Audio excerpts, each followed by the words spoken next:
Meus irmãos e irmãs, um bom dia a todos. É com muita alegria que nesta manhã estamos reunidos para poder louvar ao Senhor, engrandecer o seu nome, ouvir a sua santa palavra. E nós estamos agradecidos porque o Senhor nos concede entrar no seu lar, entrar no seu lar docilar e ter um momento nesta manhã junto com vocês para ter essa devoção a Deus, entender que esse dia, que é o dia do Senhor, deve ser devotado todo a Ele, que nós somos dele, e que nós devemos neste dia nos abster das outras funções, dos outros lazeres, das outras notícias, e nos pautar somente nesta notícia, que é as boas novas do Evangelho de Cristo Jesus, o nosso Senhor. Meus amados irmãos, que alegria poder, mais um domingo, poder estar junto com vocês. Vocês não sabem a falta que faz poder estar na igreja, dar um abraço apertado em cada irmão, tomar aquele café da manhã com todos juntos. Faz uma falta tremenda. E, de alguma forma, estamos sendo disciplinados pelo Senhor de forma positiva para poder valorizar ainda mais essa comunhão, saber que um dia realmente nós vamos perder essa comunhão aqui com a igreja da terra, com a igreja militante, porque um dia nós vamos ir para o céu, nós vamos estar no céu. Então nós temos que realmente agradecer a Deus pelos nossos irmãos, pela vida da igreja. Nós temos que curtir esse momento aqui, porque logo vai passar, logo vai passar. Um tempo passado estávamos reunidos, e de repentemente tudo mudou, fomos impedidos. Então nós temos que aproveitar realmente o tempo com os nossos irmãos, com a amada igreja, com a igreja militante, com a igreja na terra, porque um dia logo vamos passar. Então vamos orar? Quero convidar você então, vamos fazer o primeiro momento de oração, vamos pedir a bênção do Senhor para esta hora, e vamos clamar ao Senhor que fale aos nossos corações as suas verdades e nos alegre e também nos aqueça pela luz que vem de Deus, a luz que é a sua palavra, para os nossos corações. Vamos orar? Obrigado, Senhor amado, Deus bendito, Deus maravilhoso, porque mais uma vez o Senhor, segundo a eficácia do teu poder, Senhor, traz à luz um dia, Senhor, que é chamado o dia do Senhor, é chamado, ó Deus do céu, um dia em que os crentes devem bendizer o nome do Senhor, um dia onde os verdadeiros crentes devem se devotar a Deus e glorificar aquele que está acima dos céus. Ó Deus, Tu és um Deus poderoso, bendito, glorioso, e nós queremos, Senhor, exaltar, magnificar, ó Deus, o Teu nome para todo sempre. Senhor amado, Deus bendito, por favor, abençoa-nos, alegra o nosso coração, Senhor, que o Senhor mesmo, nesta manhã, possa falar conosco pela Tua palavra, porque nós temos crido que o Senhor fala conosco pela Tua palavra. Nós sabemos que não somos merecedores de tão grande bênção, mas por favor, Senhor, mais uma vez, nos visita, fala conosco, pelo amor que o Senhor tem em Cristo Jesus, pela Tua igreja, e no poder do Teu Santo Espírito, Senhor Deus, que é derramado sobre a vida daqueles que Te amam e que Te buscam. Por favor, Senhor, nosso Deus, inflama o nosso coração e nos ajuda a com fervor amar e adorar ao Senhor para todos. Senhor, nossa vida é Tua, nós queremos viver para a glória do Senhor. Que o Senhor, por favor, ó Deus do céu, esteja conosco e nos abençoe nos nossos lares, aonde estivermos, Senhor, que o Senhor, por favor, nos visite neste momento. Em nome de Jesus nós oramos. Amém. Vamos cantar, meus amados irmãos, todos juntos? Eu queria convidar você a abrir o inário, no hino de número 47. Nós vamos iniciar esse período de louvor ao nosso amado Senhor Jesus, cantando esse cântico. e vamos agradecer pela obra da salvação que ele fez. Esse hino trata disso, ele mostra isso em cada estrofe. E eu queria cantar junto com vocês nesta hora. Vamos lá?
Vamos ainda magnificar o nosso Senhor Jesus Cristo?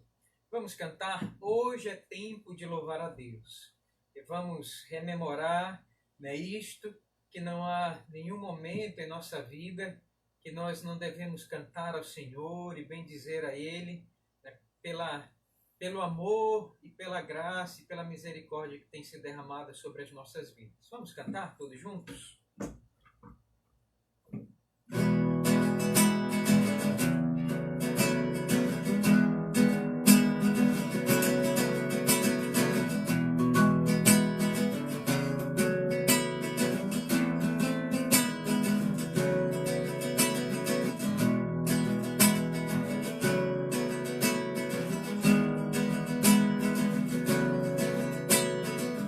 Hoje é tempo de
exaltado.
Vamos cantar agora o hino do Inário, que eu gosto muito de cantar ele.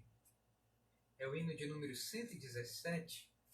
Nós vamos preparar o nosso coração para ouvir a palavra de Deus nesta manhã, cantando esse cântico também e pedindo ao Senhor: ó Senhor, pastor divino, estou aqui, pastorei a minha vida. Vamos então todos cantar?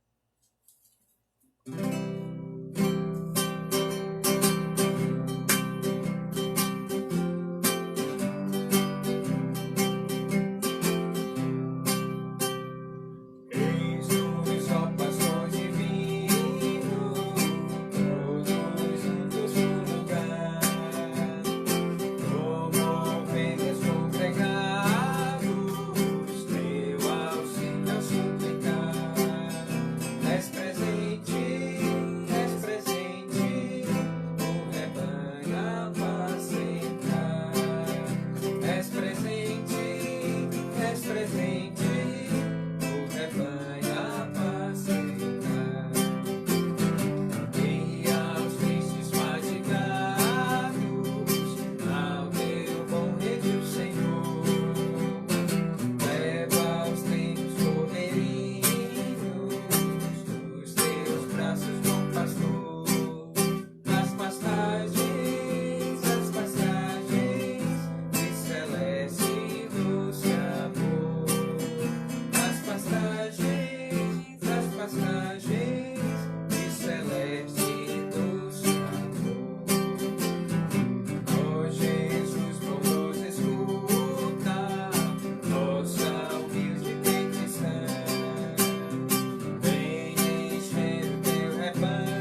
Ainda, meus amados irmãos, nos preparando para ouvir a palavra de Deus nesta manhã e meditar nela, eu queria cantar com vocês o hino de número 121, Perfeição é o título do hino.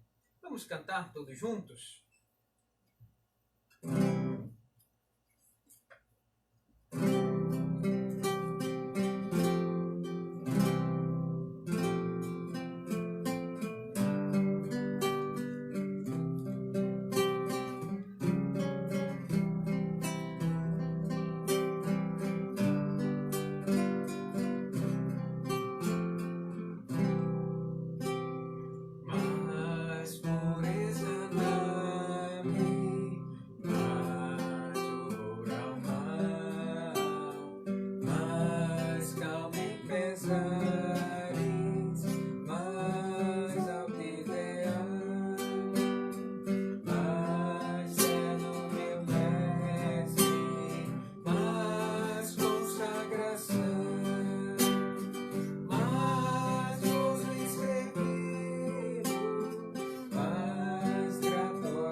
Vamos orar e vamos passar para a nossa meditação nesta manhã, que está em Gênesis, capítulo de número 12, verso de número 10 ao verso de número 20.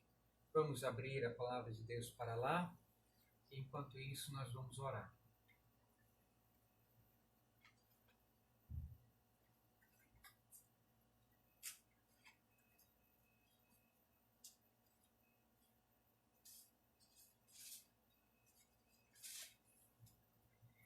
Gênesis, capítulo de número 12, verso 10 a 20. Vamos orar? Senhor, obrigado por esse momento, Senhor, que nós temos com a Tua santa palavra.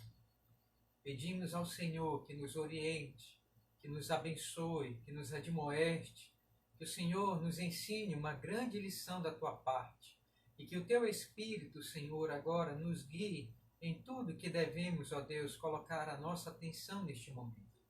Queremos orar, ó Deus do céu, pedindo ao Senhor que o Senhor, por favor, venha, ó Deus do céu, e como o fogo amolece a cera, Senhor, que o Senhor também, ó Deus, amoleça o nosso coração para poder sermos tratados pelo Senhor e pelas verdades que emanam da Tua palavra.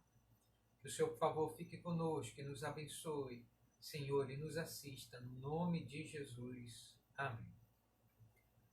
Meus amados irmãos e irmãs, nós estamos tratando pelas partes de domingo de manhã, o livro de Gênesis. E eu queria então, nesta manhã, entrar numa outra porção, numa nova porção do capítulo de número 12, que está do verso de número 10 ao verso de número 20, que mostra a descida de Abrão para o Egito. O contexto, irmãos, em que esta passagem está inserida é o chamado de Abraão e as promessas que Deus faz a ele. Eu queria que você observasse isso, está do verso de número 1 até o verso de número 9. E o Senhor Deus, ele vai fazer uma chamada a Abraão, esse homem que tinha tudo para dar errado, era um idólatra, a sua família que era fragilizada por causa dos seus pecados, por causa de morte na família, por causa de casamentos entre parentes, tinha tudo para dar errado. Nós vamos ver, irmãos, que Deus, pela sua misericórdia, resolve então tirar da linhagem de Sem esse homem para ser o primeiro dos patriarcas. E nós vamos perceber aqui Deus tratando com esse homem. E Deus vai chamar Abrão e vai fazer, irmãos, 3 promessas para ele, que nós encontramos em Gênesis de 1 até o verso de número 3. Deus promete engrandecer o nome de Abraão. Deus promete para ele, irmãos, uma terra. Deus promete para ele uma grande nação. Deus promete para ele que ele mesmo seria um canal de bênção. Nenhum outro ser humano na face da terra foi chamado como canal de bênção como foi Abraão. Ele é o primeiro, foi o primeiro a ser chamado. E nós vamos ver que todas as bênçãos que nós recebemos da salvação, todas as bênçãos espirituais que impactam a igreja até o dia de hoje, acontece por causa, irmãos, da fé de Abraão, por causa do chamado de Abraão, por causa da eleição de Abraão. É dele que vai descender o Messias. Ele é o pai da fé do povo de Deus, da igreja até o dia de hoje.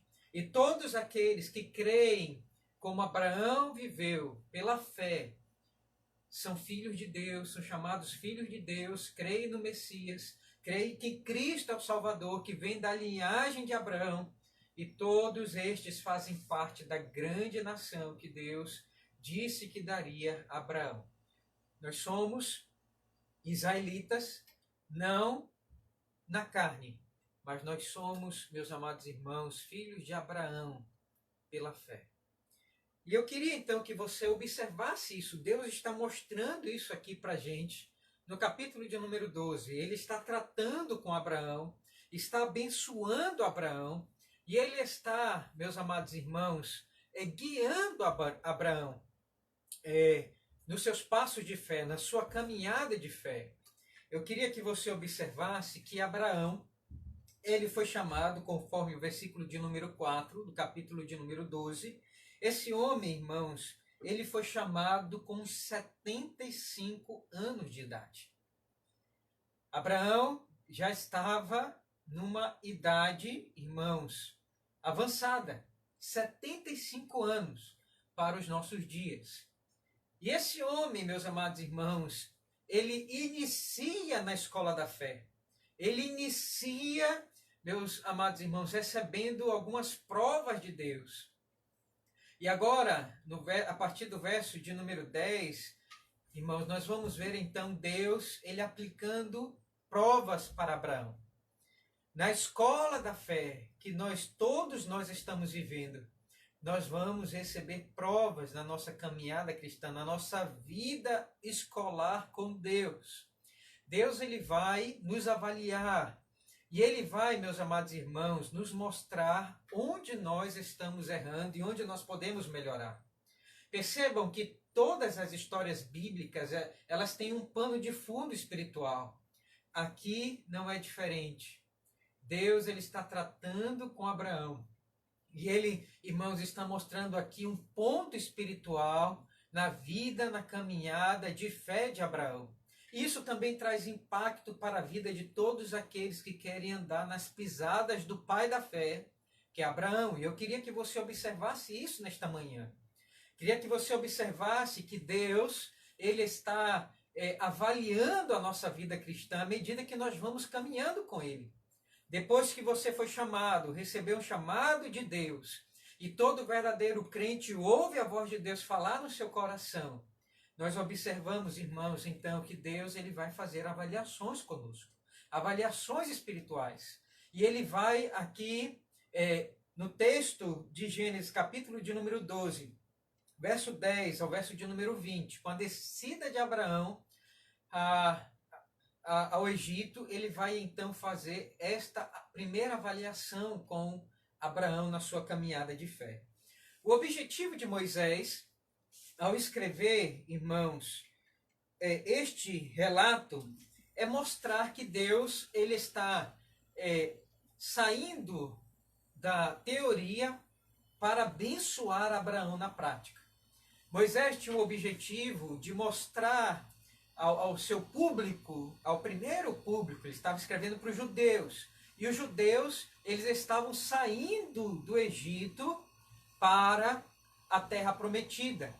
E nessa caminhada, irmãos, Moisés vai então relatar esse texto, para que quando eles lessem o texto de Gênesis 12, eles pudessem observar que eles não eram os primeiros que fizeram esta peregrinação, que o seu pai na fé, Abraão, ele passou por isso, ele foi até o Egito, e ele também foi expulso do Egito. O texto, então, ele está resumido, irmãos, desta forma. Moisés aqui, então, registra a caminhada de Abraão até o Egito. Nós vamos perceber, então, que Abraão, ele passa dificuldades no Egito, ele tem a sua família quase que destruída no Egito, e Abraão, ele é repreendido por Faraó, e diz o texto que ele é expulso do Egito. Aqui então está, irmãos, o registro que Moisés faz para poder então nos mostrar aqui alguns pontos espirituais nesta caminhada de fé com Deus. Ela não vai ser fácil, nós vamos passar por provas, nós vamos passar por avaliações, e Deus quer tratar com o nosso coração nesta caminhada. Eu queria então que você observasse comigo o texto. Nós vamos então agora olhar para o texto, nós vamos explicar o texto, e depois nós vamos fazer algumas aplicações práticas que o texto de Gênesis, capítulo de número 12, verso 10 a 20, nos ensina. Meus amados irmãos e irmãs, vamos olhar para o texto então. Eu vou dividir aqui o texto em 3 partes. Eu vou usar 3 Fs para que vocês me acompanhem aqui. O primeiro F que nós encontramos está aí no verso de número 10, que é o F da fome. A partir do verso de número 11 até o verso de número 16, nós vamos encontrar o segundo F, que é o F da falsidade. E o terceiro F, para que nós possamos compreender esta passagem aqui didaticamente, é o F da frustração. Isso está a partir do verso de número 17 até o verso de número 20. Eu queria então que você acompanhasse comigo, olhasse comigo esses passos aqui, para que nós pudéssemos compreender o que está acontecendo aqui no texto. O que Deus quer falar conosco. Então, em primeiro lugar, esse texto nos mostra um primeiro F. E o primeiro F que nós encontramos aqui, meus amados irmãos, é o F da fome. Veja o que diz aí o verso de número 10. Diz assim: havia fome naquela terra. Desceu, pois, Abrão ao Egito, para ir ficar, porquanto era grande a fome na terra. Percebam que a palavra fome, ela acontece aqui 2 vezes, nesse verso de número 10. Nós, irmãos, Moisés, ao escrever esta passagem, e ao iniciar esta descida de Abrão para o Egito, ele vai aqui justificar essa descida, dizendo que havia grande fome, havia muita fome, e que Abraão ele só desceu para o Egito por causa que estava passando grande necessidade de fome.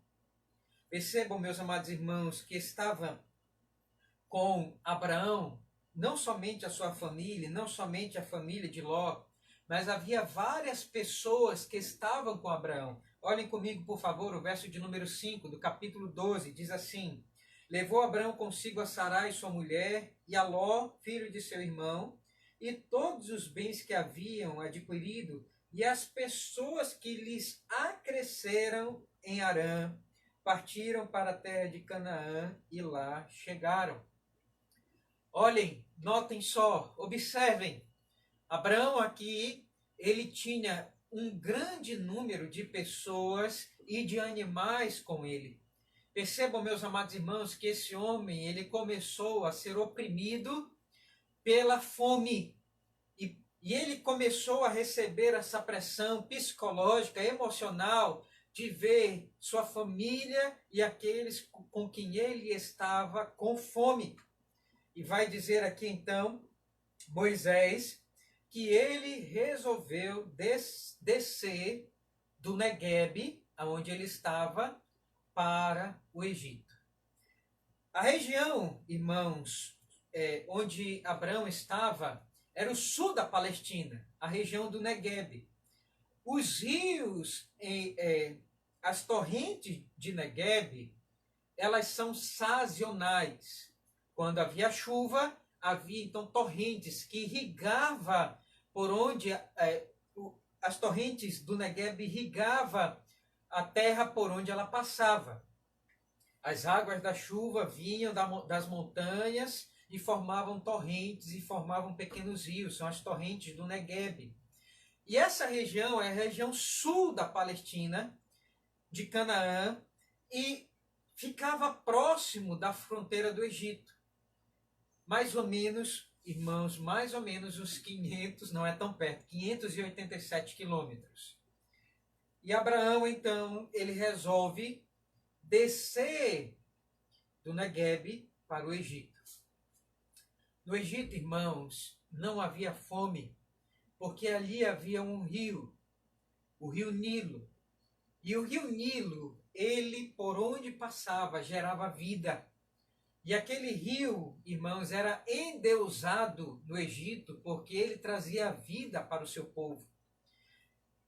No Egito, meus amados irmãos, havia comida. Abraão ouve a notícia e Abraão desce para o Egito. O Egito, nas Sagradas Escrituras, é, irmãos, uma terra amaldiçoada. E o Egito, nas Sagradas Escrituras, sempre tem a ver com uma terra aonde Deus não é lembrado, não é cultuado, porque a terra do Egito, ela é dominada pelo politeísmo e pelos deuses. É a terra dos deuses do Egito. Então, irmãos, nós temos que entender o contexto aqui. Quando Abraão decidiu ir para o Egito, ele estava abrindo mão de ficar na terra em que Deus disse que daria a ele, para ir para a terra dos deuses do Egito. Você tem que entender que todo estrangeiro que chegava no Egito, ele estava descoberto pelo poder do seu Deus, porque ali quem mandavam eram os deuses do Egito.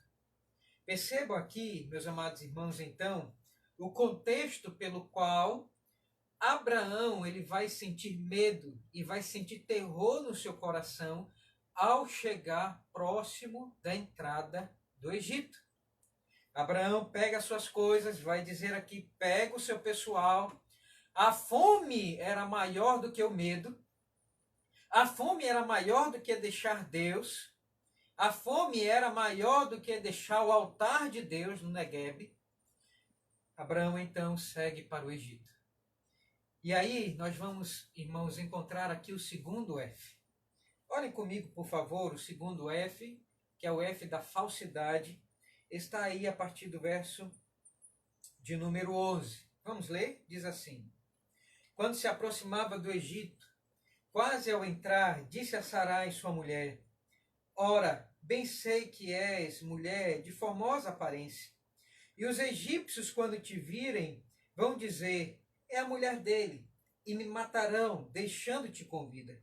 Dize, pois, que és minha irmã, para que me considerem por amor de ti, e por tua causa me conservem a vida. Percebam, meus amados irmãos e irmãs, o segundo F aqui. O segundo F é o F da falsidade. Nós vamos notar que Abraão, indo para o Egito, ao entrar no Egito, diz o texto, ele sentiu medo, ele sentiu pavor. E ele vai pedir aqui para sua esposa um favor. O texto aqui vai dizer, a expressão é a seguinte, dize, pois. No original, meus amados irmãos, é como se ele dissesse, por favor, dize, pois, por favor. Ele está clamando pela vida dele. Ele está pedindo que ela considerasse a vida de Abraão e que dissesse que ela não era sua esposa, mas que ela era sua irmã. Nós sabemos, meus amados irmãos, que Sarai, ela é meia-irmã de Abraão. Isso vai ser revelado lá em Gênesis, capítulo de número 20. Mas isso era uma meia-verdade. E Abraão usou essa meia-verdade para poder proteger a sua vida. Mas olhem, por favor, comigo, meus amados irmãos, aqui, o terceiro F. O terceiro F. E o terceiro F aqui é de frustração. Olhem comigo, por favor, verso de número 14. Diz assim, tendo Abraão entrado no Egito, viram os egípcios que a mulher era sobremaneira formosa. Viram-na os príncipes de Faraó, gabaram-na junto dele, e a mulher foi levada para a casa de Faraó. Este, por causa dela, tratou bem Abrão, o qual veio a ter ovelhas, bois, jumentos, escravos e escravas, jumentas e camelos. O terceiro F que nós encontramos aqui é o F da frustração. Nós vamos encontrar aqui alguns passos desta frustração. Moisés vai registrar aqui. A primeira frustração, meus amados irmãos, que Abraão vai ter aqui é a avaliação dos príncipes egípcios sobre a sua mulher. Vai dizer aí no verso de número 15. Viram-na os príncipes de Faraó e gabaram-na junto dele. Percebam que os príncipes de Faraó, eles fazem uma avaliação de sua mulher. Imaginem aqui então, aquela mulher, Sarai, que tinha em torno de 65 anos, já era uma mulher de uma certa idade, uma mulher madura, mas era uma mulher belíssima, era uma mulher atraente. E nós vamos ver aqui então os príncipes de Faraó rodeando aquela mulher, Abraão vendo tudo isso, e eles vão avaliar ela, e eles vão dizer um para os outros, essa mulher, ela é digna de ir para o harém de Faraó. Que mulher belíssima! 65 anos de idade, uma mulher madura, uma mulher atraente, bela. E vai dizer aqui, meus amados irmãos, que eles levaram a mulher de Abrão para o harém de Faraó. Nós vamos entender, amados irmãos e irmãs, que pela história bíblica, e a história humana vai registrar que as mulheres, elas passavam um período para se preparar para serem esposas dos reis e dos imperadores. Se você ler lá em Esté, capítulo de número 2, verso 2, você vai ver que Esté, ela passou 12 meses sendo tratada, perfumada, a sua pele sendo cuidada, para que ela fosse entregue para as mãos do rei Assuero. Aqui, possivelmente, acontece a mesma coisa. E percebam, meus amados irmãos, então, que os príncipes avaliaram a mulher de Abraão, e eles vão levar Sarai, imagine isso, E aqui está o segundo passo da frustração. Abraão ele poderia, né, esperar que Deus ele restituísse a sua esposa, de alguma forma escapasse e eles entregassem a sua mulher. Ele poderia até dizer, não, não levem, tem tantas jovens mais novas, ela já é uma mulher madura, deixem ela aqui. Mas, irmãos, isso não vai acontecer. E aqui está o segundo passo da frustração, que é a compensação pela vida da sua mulher. Olha a compensação dos príncipes de Faraó pela vida pela esposa, a compensação que eles fazem pela compra, né, da irmã de Abraão. Olha só aí, por favor. Verso de número 16, diz assim: Estes, por causa dela, tratou bem Abrão, o qual veio a ter ovelhas, bois, jumentos, escravos e escravas, jumentos, jumentas e camelos. Nós notamos aqui que os príncipes de Faraó mandaram presentes em compensação pela esposa que Abraão estava concedendo para o Faraó. Percebam que Abraão, ele, durante esses meses de preparação de Sarai para ser esposa de Faraó, ele começa a receber presentes. Os príncipes de Faraó mandam jumentas, mandam camelos, mandam escravos, mandam escravas. Percebam aqui, meus amados irmãos, que é nesse período que Abraão ele vai receber como escrava Agar, que vai ter toda aquela repercussão mais futuramente. É aqui nesse momento. Percebam que ele vai receber bois, jumentos, ovelhas, escravos e escravas. Ele recebe isso em compensação pela vida da sua esposa. Imaginem a tristeza desse homem. Imagine, irmãos, como esse homem estava abalado psicologicamente, pela falsidade que ele criou, pela mentira que ele resolveu fazer com a sua esposa. Ele disse para ela para não falar que era sua esposa, mas sua irmã. E ele começa então agora a ver, irmãos, frustrados os seus planos. E ele vê aqui a sua esposa sendo tomada. Imaginem esse homem e o estado de nervos que ele está passando. Mas a frustração de Abraão não acaba simplesmente aí. Vejam aqui, por favor, irmãos, a repreensão severa que Faraó vai dar em Abraão. Observem comigo, por favor.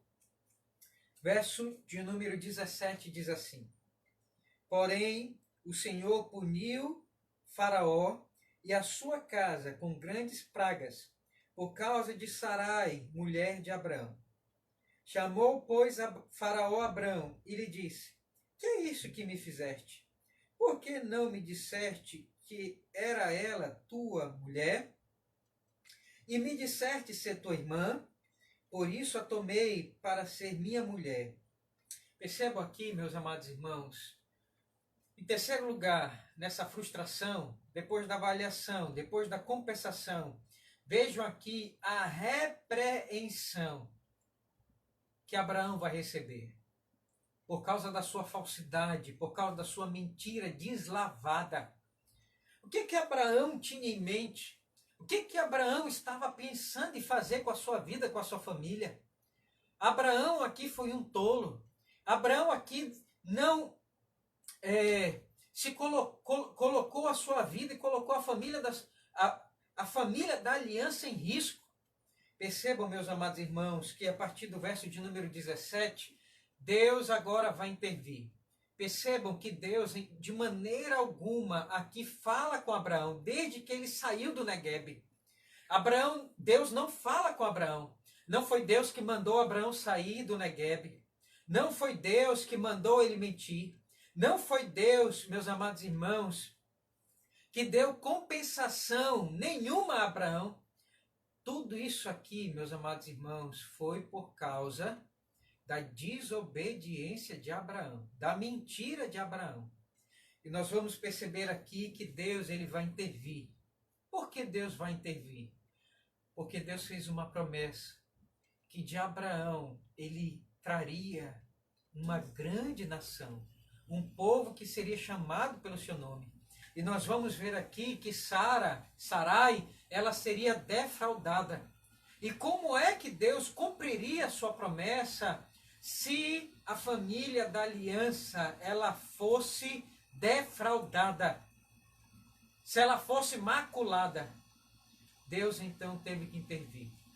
E nós vamos, irmãos, ver no verso de número 17, Deus punindo a casa de Abraão, de Faraó, me perdoe, vai dizer aqui, com grandes pragas.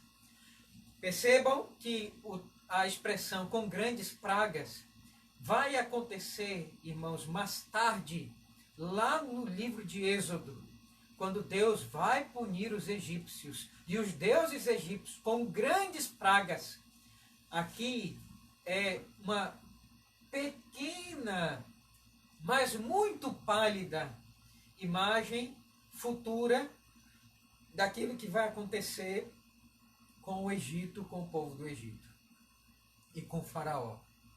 Moisés, irmãos, ele está mostrando aos judeus que Deus puniu com pragas os egípcios e a Faraó. Não é a primeira vez, mas é a segunda, porque a primeira vez aconteceu com Abraão, quando ele entrou ali no Egito. E quando Faraó ele tentou macular, ele tentou denegrir, ele tentou minimizar, ele tentou desonrar a família da aliança, o povo de Deus em Abraão. Nós vamos ver então, meus amados irmãos, Deus agindo e desgraçando. Lembra da promessa? Eu amaldiçoarei os que te amaldiçoarem. E a maldição aqui é desgraçar todos aqueles que se tornassem inimigos do povo de Deus. Nós vamos perceber aqui então que Deus ele estava punindo Faraó, porque ele estava se levantando contra a promessa de Deus, contra o povo de Deus e contra o pai da fé do povo de Deus, que era Abraão. Mas nós vamos perceber aqui, meus amados irmãos, não somente uma repreensão divina, mas uma repreensão humana. Abraão, ele viu as coisas acontecendo e ele começou a notar então que Deus estava agindo. E não somente ele, mas também Sarai, possivelmente. Quem foi que falou para Faraó que estava acontecendo aquilo porque ele tomou a esposa de Abraão? Quem falou? Nós podemos conjecturar aqui, irmãos, que quem deve ter falado para Faraó foi a própria Sarai.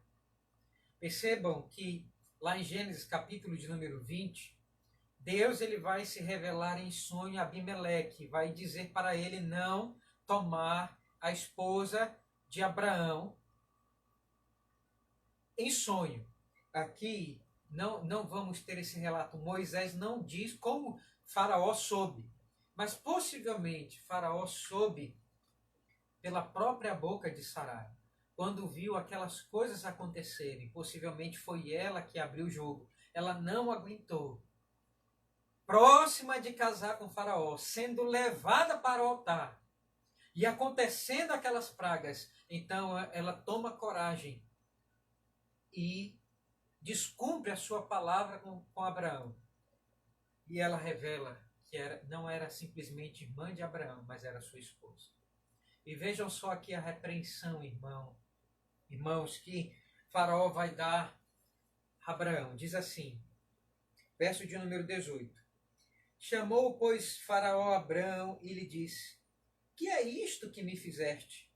Por que não me disseste que era ela tua mulher? E me disseste ser tua irmã? Por isso a tomei para ser minha mulher. Percebam aqui, meus amados irmãos, que Moisés vai registrar que Abraão ele fica mudo. Abraão não fala nada. E Faraó, ele está indignado e com razão. Imaginem, ele não fez nada de errado. Não foi ele que mandou Abraão descer para o Egito. Não foi ele que mandou Abraão mentir.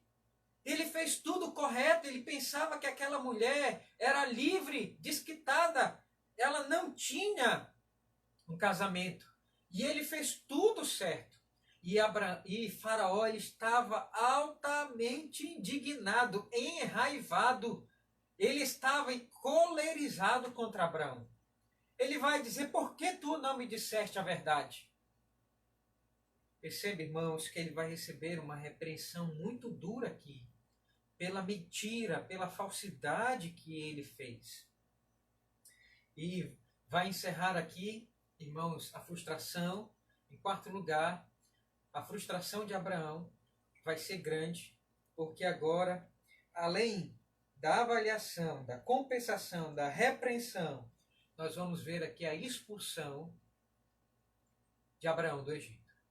Moisés vai registrar aí, verso de número 19, parte B, ele vai dizer, Faraó vai dizer: agora, pois, eis aí tua mulher, de maneira irônica, né, dizendo: não era tua irmã? Que tua irmã coisa nenhuma? Agora está aí, eis tua mulher. Pega a tua irmã, pega a tua mulher, vai embora. Vai dizer aí no verso de número 20. E Faraó deu ordens aos homens a respeito dele, e acompanharam a ele e a sua mulher, e a tudo o que possuía, até passar a fronteira do Egito e retornar para Canaã. Nós observamos aqui, meus amados irmãos, que esses passos são os mesmos passos que os judeus eles tinham acabado de experimentar. Percebam, lá no livro de Êxodo, os judeus eles vão receber compensação do povo egípcio. Eles vão pedir ouro e prata dos seus vizinhos, vão receber. E eles depois vão receber uma grande repreensão de Faraó. Faraó não aguenta mais e manda Moisés ir embora com o povo. E percebam aí então que eles, irmãos, assim como Abraão e Sarai são expulsos do Egito, os filhos de Abraão, futuramente, suas gerações lá no Egito, eles também vão ser expulsos. E percebam que eles vão ser escoltados, né, pelos carros de Faraó até passar o Mar Vermelho. Acontece aqui da mesma forma. De uma forma mais resumida, de uma forma mínima, mas aquilo que os judeus estavam passando, o pai na fé, passou também. O fato é, meus amados irmãos, e eu quero concluir nesta manhã, mostrando para vocês que Moisés, ele, ao escrever esse relato, ele estava mostrando então, não somente o que Abraão passou no Egito, assim como eles estavam acabando de passar, mas Moisés ele tinha o objetivo aqui de nos mostrar, meus amados irmãos, que na caminhada com Deus nós vamos ter acertos e erros. E a maioria erros.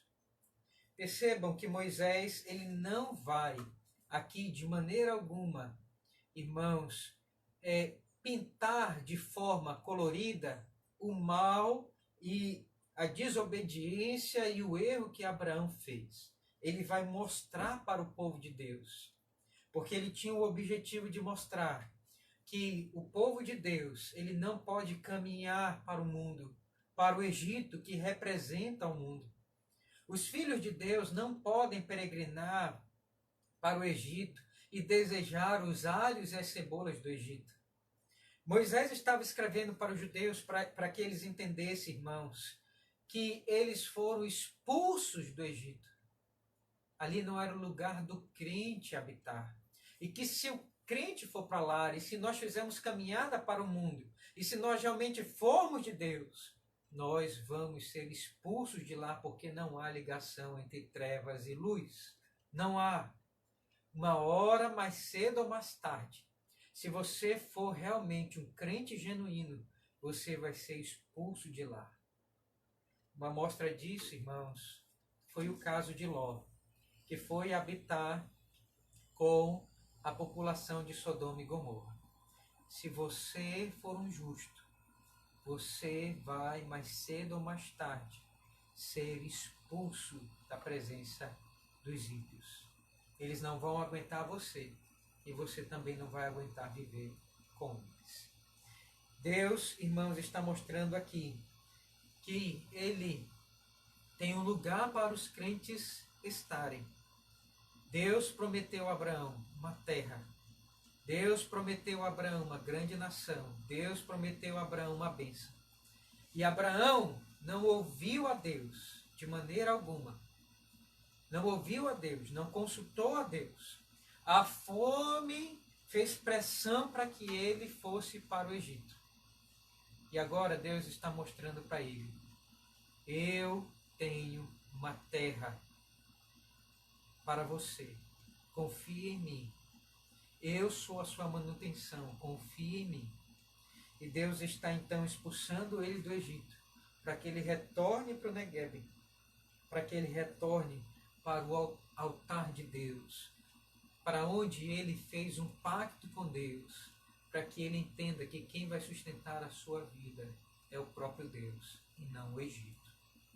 Não os deuses do Egito, mas o Deus Yahvé e Elohim, que é 1000 vezes mais poderoso do que qualquer outro Deus. Abraão então, meus amados irmãos, Moisés registra Abraão então voltando. Moisés voltando para o Negueb, para a terra aonde ele fez um altar para Deus. Moisés vai escrever aí no capítulo de número 12, verso de número 7, 8 e 9. Olhem só comigo. Apareceu o Senhor a Abraão e lhe disse: darei à tua descendência esta terra. Ali edificou Abraão um altar ao Senhor que lhe aparecera.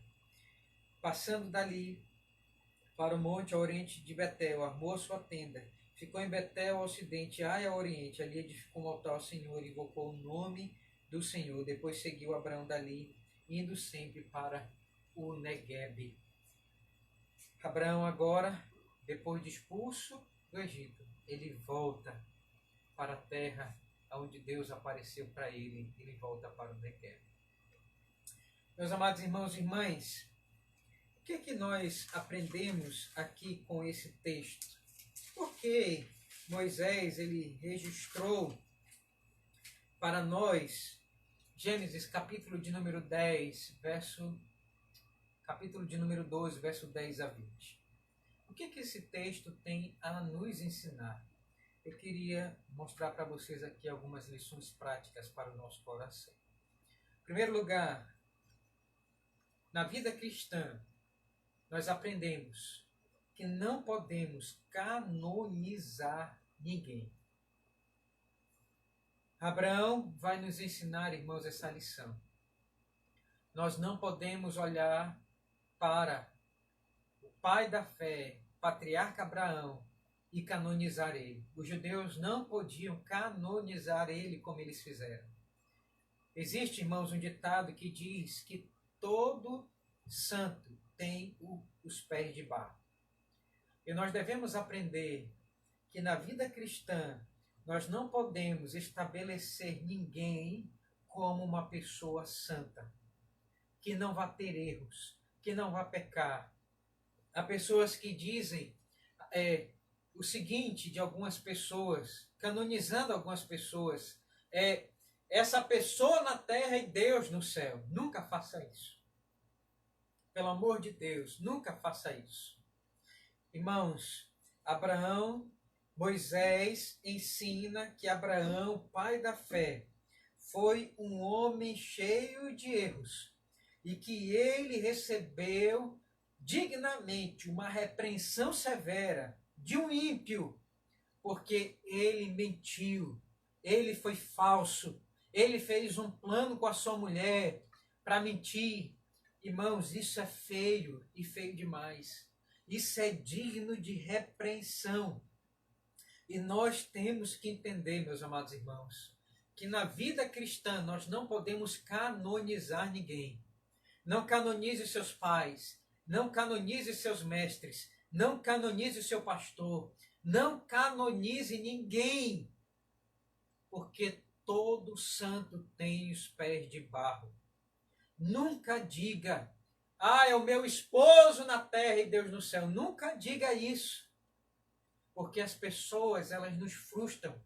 As pessoas, elas erram.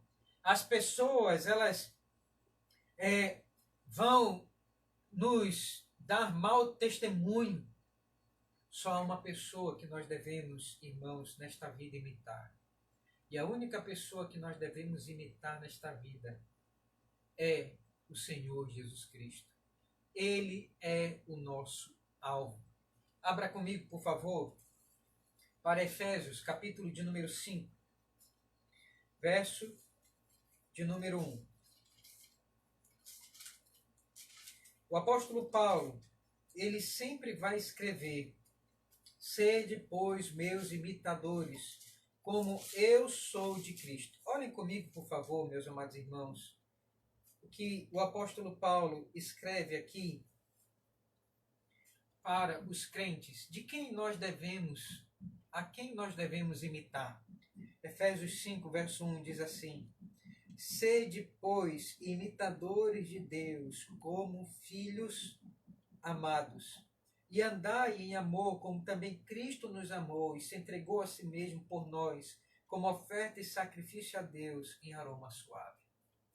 Irmãos amados, a única pessoa que nós devemos ter como alvo na vida, canonizar, é o Senhor Jesus Cristo. As pessoas vão nos magoar, as pessoas vão cair em descrédito. E eu queria que você percebesse isso nesta manhã, com esse texto. O pai da fé, Abraão, ele errou.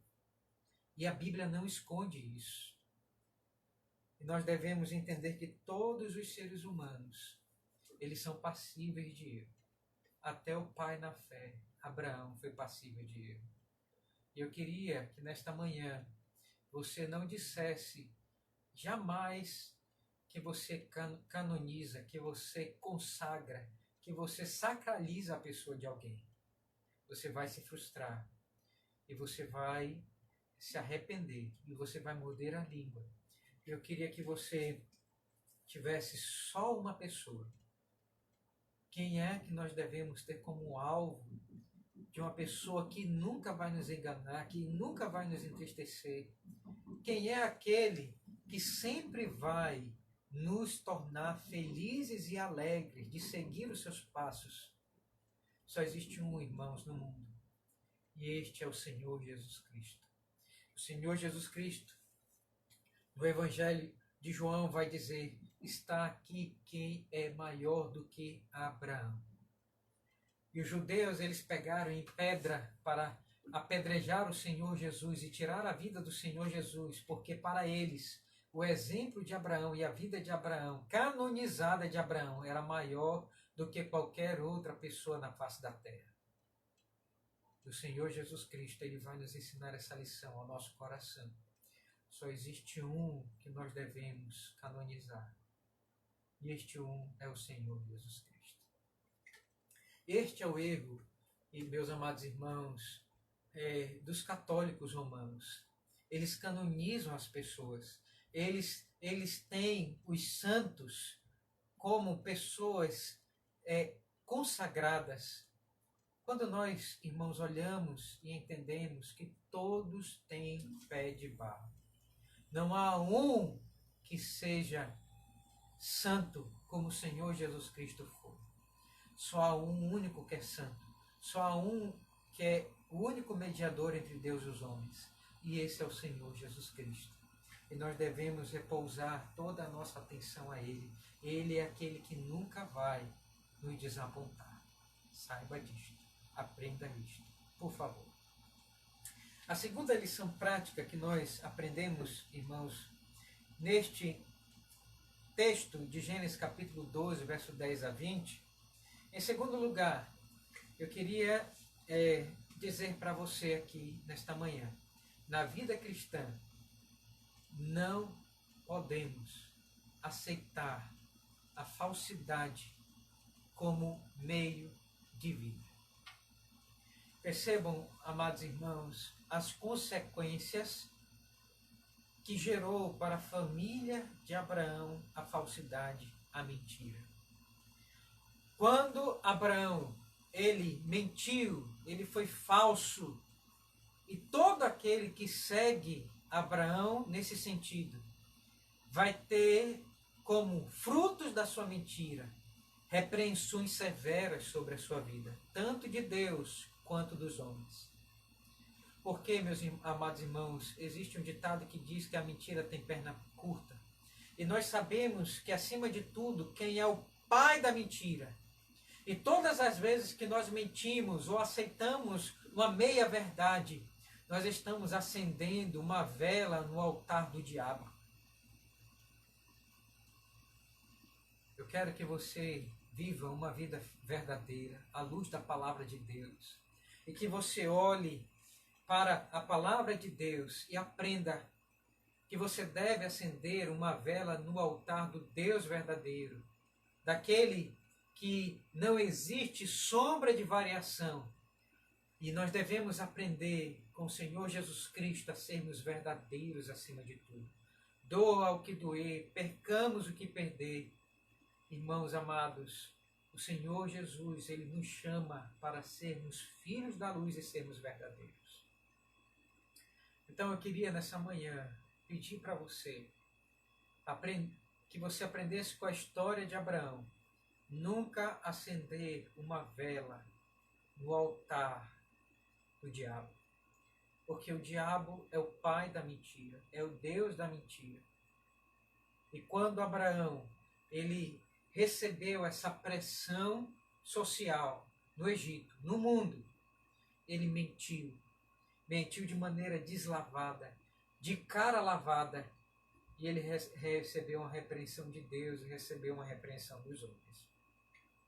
Todos nós que estamos, irmãos, sendo avaliados por Deus na escola de Deus, nós devemos entender que a mentira, ela deve ser extirpada da nossa conduta, da nossa forma de viver aqui na Terra. A terceira lição que nós aprendemos aqui na escola de Deus é que nós devemos a todo custo proteger o nosso casamento. Eu queria dar uma palavra aqui aos homens, aos esposos. Eu queria dizer para você nesta manhã, não abra mão do seu casamento. Não seja um covarde.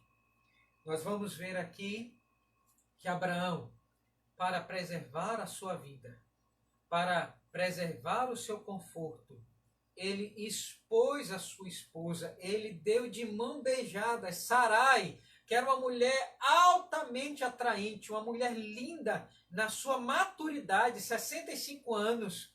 Os príncipes de Faraó avaliaram ela digna de ir para o harém de Faraó. Abraão entregou de maneira acovardada a sua esposa para Faraó. Eu queria dizer aqui para você, meu amado irmão, não abra mão da sua esposa. Lute pela sua esposa. Se desgaste pelo seu casamento. Tudo que for requerido, até mesmo a última gota do seu suor, ou quem sabe até a última gota do seu sangue, que você dê por causa do seu casamento, por causa da sua esposa.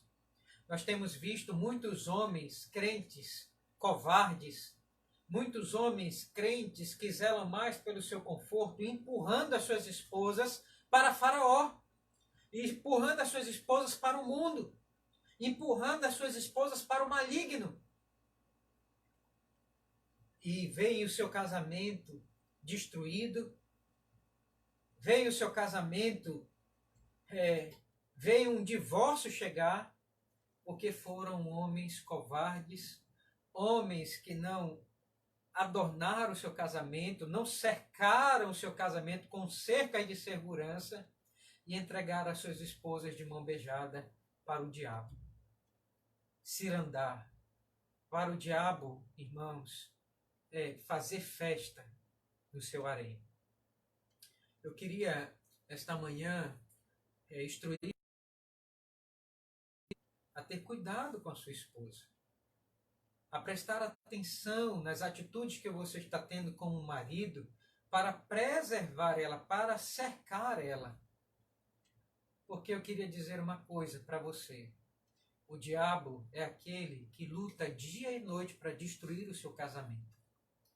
O diabo, ele luta dia e noite para enviar emissários. Ele que envia emissários para poder avaliar o seu casamento, avaliar a sua mulher, tomar ela de você.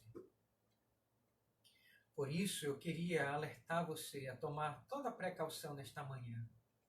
E a partir de agora pensar naquilo que você está fazendo para preservar a sua esposa.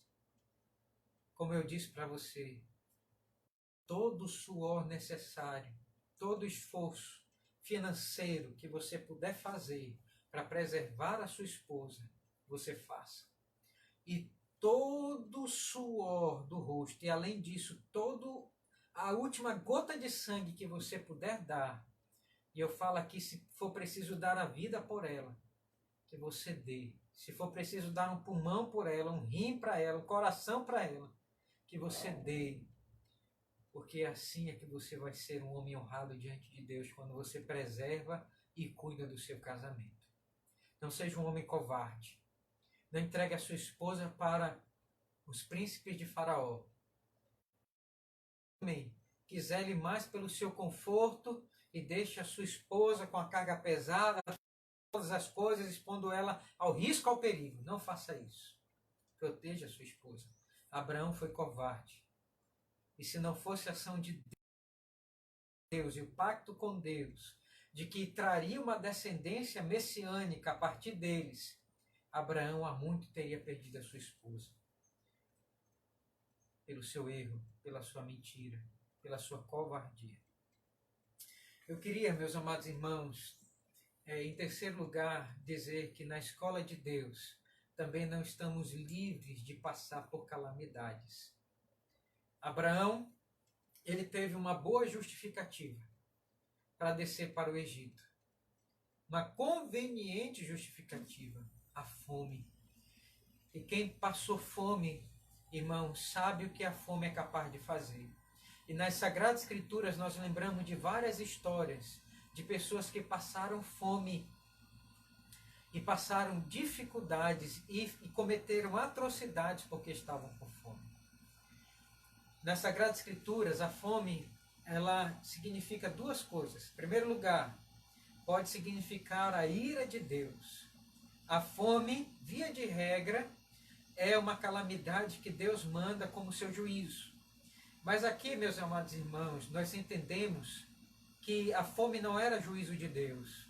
A fome aqui era simplesmente uma catástrofe natural, um episódio natural. Naqueles dias havia períodos sazonais de fome. Nós vamos ver isso acontece aqui em Gênesis 12 e vai acontecer em Gênesis 20. Então a fome, ela abatia aquela terra. Não era juízo de Deus. Mas o que eu quero que o foco aqui é que você entenda, então, que nós, como crentes, estamos sujeitos a passar por períodos de calamidade, de fome, de peste, de epidemias, como nós estamos vivendo. E nem sempre isso é juízo de Deus. Às vezes, faz parte do ciclo sazonal deste mundo. E nós vamos passar por essas coisas. E nós vamos ter que tomar aqui decisões sérias quando isso se abater sobre a nossa vida. E eu queria que você olhasse para o Senhor Jesus Cristo e você olhasse para Ele depois de passar 40 dias de fome e jejum e que você olhasse, por exemplo, dele quando o diabo, a antiga serpente, ela trouxe pedras e disse para Jesus, transforma isso em pães. Transforma num pão doce. Tu estás com fome. Come esse pão doce. Eu queria que você aprendesse nessa manhã que nós vamos receber pressões, irmãos, às vezes pela fome, às vezes por epidemia, como nós estamos passando, o coronavírus. E você vai ter que tomar algumas decisões na calamidade. Eu queria dizer para você, nunca ouça a voz do diabo. Nunca vá para o Egito. Permaneça firme diante de Deus e diga, nem só de pão viverá o homem. Porque o meu Senhor Jesus, ele disse no período de fome, que nós devemos nos sustentar de toda a palavra que procede da boca de Deus. Nós vamos passar por calamidades. E nós vamos, irmãos, nos manter firmes. E nós vamos orar e dizer, Senhor, nos sustenta, nos guarda. Senhor, por favor, cuida de nós. E nesses períodos de calamidade que nós vamos passar. Não deixa, Senhor, que eu tome atitudes precipitadas que vão trazer problemas para minha família. Porque eu estou oprimido pela pressão de trazer um pão para minha casa. Então tome cuidado, não seja insensato. Nós estamos vendo, né, que muitos, por causa da sua insensatez, estão levando para dentro de casa o pão que o diabo amassou. E eu queria pedir para você, que você fosse sensato, né, e pedisse a Deus orientação, para que nesses períodos de calamidade, você não fosse tolo e não tomasse atitudes tolas que vá comprometer a vida da sua família. Uma outra lição que nós aprendemos na Escola da Fé, e Abraão estava aprendendo na Escola da Fé, e nós vamos finalizar aqui nesta manhã com esta lição, irmãos, é que nós aprendemos na escola de Deus e na vida cristã que nós não estamos livres de passar por períodos de medo. Abraão, ele teve medo. E o medo fez com que ele, irmãos, errasse. E aqui nós podemos perguntar, o crente verdadeiro pode ter medo? Pode passar por medo? Claro que nós podemos. Deus sabe, irmãos, que nós somos humanos. O medo faz parte da nossa vida. E eu queria dizer para você, então, que você vai ter medo, você vai ter temor na caminhada desta vida. E o medo, irmãos, ele deve nos levar a uma caminhada de fé e não a caminhada de mentira e de falsidade. Nós lembramos aqui de Pedro. Pedro é um apóstolo que ou as pessoas odeiam ou as pessoas amam, né? E eu aqui gosto de Pedro nesse episódio, irmãos, que ele, ao enfrentar uma tempestade e ao ver o Senhor Jesus Cristo andar por sobre as águas, Pedro, no seu ímpeto, ele diz, Senhor, deixa eu ir até o Senhor. E Jesus diz, vem. E Pedro então coloca o pé sobre as águas. Imagine um homem andando por sobre as águas. E vai dizer que Pedro coloca o primeiro pé e ele é sustentado, coloca o segundo pé, dá o segundo passo e ele está indo, caminhando para se encontrar com Cristo. Mas vai dizer o Evangelho que ele começa a ver as trevas, ele começa a ver as grandes ondas, ele começa a ver as águas tumultuosas do mar da Galileia e ele começa a afundar. E ele dá um grito, Senhor, me socorre. E vai dizer então que o Senhor Jesus se apressa e pega ele pela mão e diz, por que sois tímidos de fé? Amados irmãos, na caminhada cristã, às vezes nós estamos andando por sobre as águas e estamos com coragem. Mas nós vamos ver as grandes ondas, as trevas de uma noite cinzenta. E nós vamos começar a afundar na fé por causa das águas, por causa do medo. E o medo é natural, nós vamos passar pelo medo. Mas eu queria clamar a você nesta manhã para que você tivesse fé. Se Abraão tivesse fé de que Deus iria sustentar ele ali, e que naquela sequidão naquele período de fome, Deus iria dar o pão. Quem sabe ele não teria passado por aquela situação tão constrangedora que ele passou no Egito. Nós vamos viver tempos de medo, irmãos, de temor. Mas eu queria que você olhasse para Jesus. É Ele quem nos faz andar com coragem sobre as águas. Permaneça olhando para Ele. Permaneça firme nele. Que a sua oração seja essa. Senhor, por favor, vem me acudir. E que eu esteja amparado pelo Senhor em tempos de calamidade. Senhor, que o Senhor, por favor, sustente a minha fé no Senhor. E aonde eu esteja, eu possa dar um testemunho de fé, eu possa dar um testemunho, Senhor, verdadeiro, de que eu creio no Deus Todo-Poderoso. Senhor, por favor, cuida de mim, vela pela minha vida, Senhor, me ampara na minha caminhada cristã. Senhor Jesus, eu sei que o Senhor está me avaliando. Senhor, eu sei que o Senhor está me provando. Mas, por favor, me ajuda, me conduz com temor no coração, a ter fé no Senhor e andar, Senhor, contigo sobre as águas. Que Deus nos abençoe, meus amados irmãos e irmãs, nesta manhã, pela sua palavra, e que Ele nos conforte o coração por essas verdades.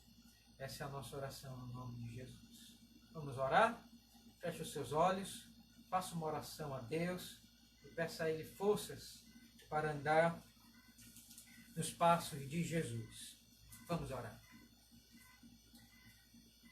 Senhor, muito obrigado por essa manhã, por tua presença. O Senhor falou, da tua graça, Senhor, nos sustente. E pela tua graça, Senhor, Deus nos visite.